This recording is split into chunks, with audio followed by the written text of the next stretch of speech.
Okay, so in today's video, we're going to be talking about torque steer and has it gotten worse with the tune that I put on the car. If you're not familiar with the tune, it's the Ford Performance Calibration for the Focus ST. If you haven't seen that video, check the description below and you'll see what I'm talking about. But I made a video probably about a year ago at this point, just talking about torque steer in the Focus ST, because with front-wheel drive cars and high-power front-wheel drive cars, torque steer is always something that people are concerned about, and really it's overdone in the comments on YouTube. It's just, I don't know, it's just one of those things. But I made a video on it showing what it's like in the Focus ST, and I've been getting a lot of comments saying, I bet torque steer is awful with the tune. So today I'm going to show you, is it good, is it bad, is it better, and I hopefully the demonstration that I do will give you an idea of what it's like. We are in, let's go down into third gear right now and do a little pull.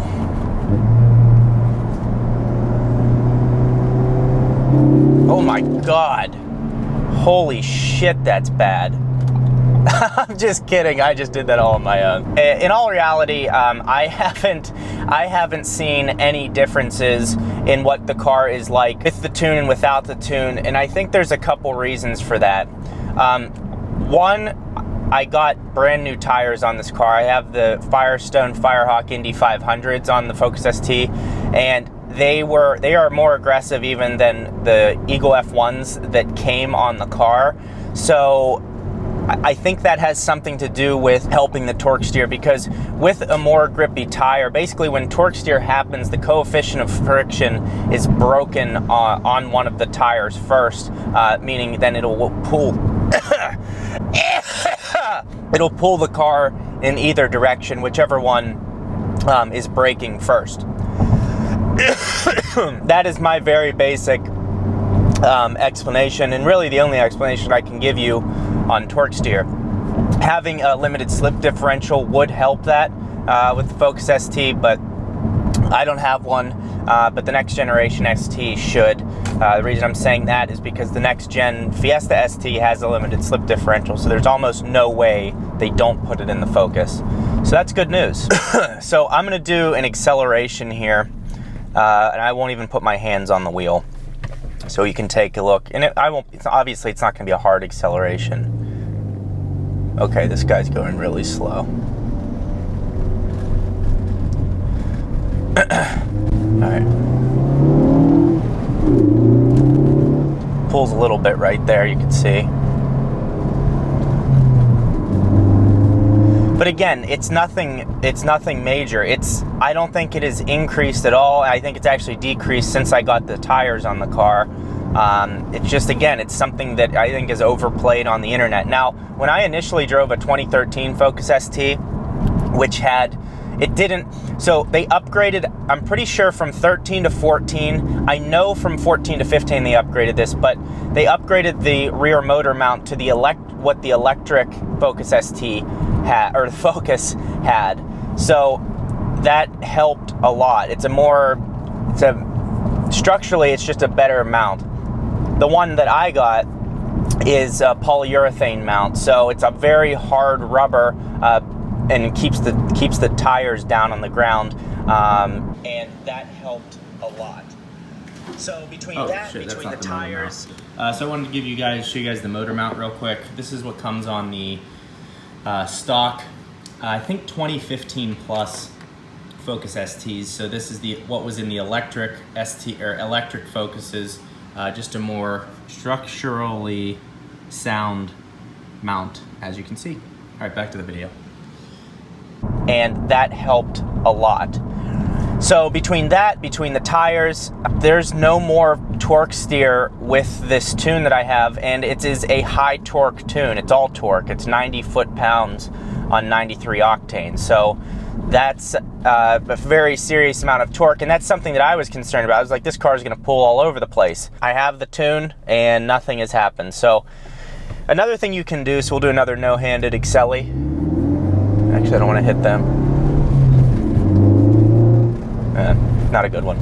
But another way that you can reduce torque steer and keeping the car in more of a straight line when accelerating is putting it into sport mode.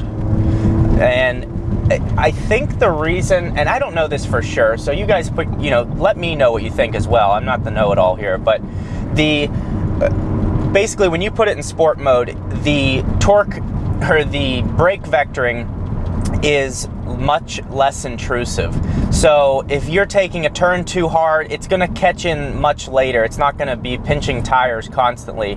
And I think when you floor it and you're not in sport mode, the brake vectoring is another ST in magnetic, I think is the color. But when you floor it, I think the brakes are trying to keep you in a straight line, so they actually pinch. And I noticed that when you can just spin the tires a little bit more in sport mode, it accelerates more linearly, and there's not as much play side to side. So if you're wondering, that's one way to reduce it in the Focus ST. This tune is so good though. You see the driving that I do. It's around town, do some road trips, but this is where you want it. It's just fun to get out of turns quicker, get max power much earlier in the power band. I highly recommend it. It is $620, so that's a lot, but it's cheaper than buying a new car with more power. I think I'm going to be buying a new camera soon. Can't remember what it's called. It's like the Sony HDX or 3000, something like that. It's a little 4K camera, very small, better picture quality. I need to get up to 60 frames per second. It just makes the content so much nicer to watch. Come on, give me a gap. Give me a gap. Give Daddy a gap.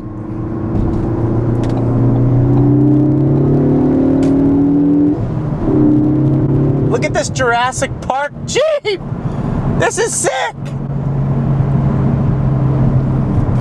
Oh my God, I hope you guys can see this.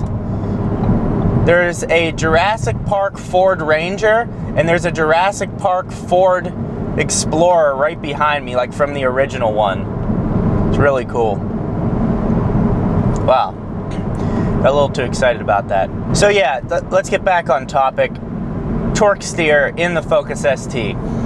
It's really not that bad. Now, if you have a 13 that's totally stock, I can see that being bad. There's a Lotus Evora back there too. I'm getting very distracted.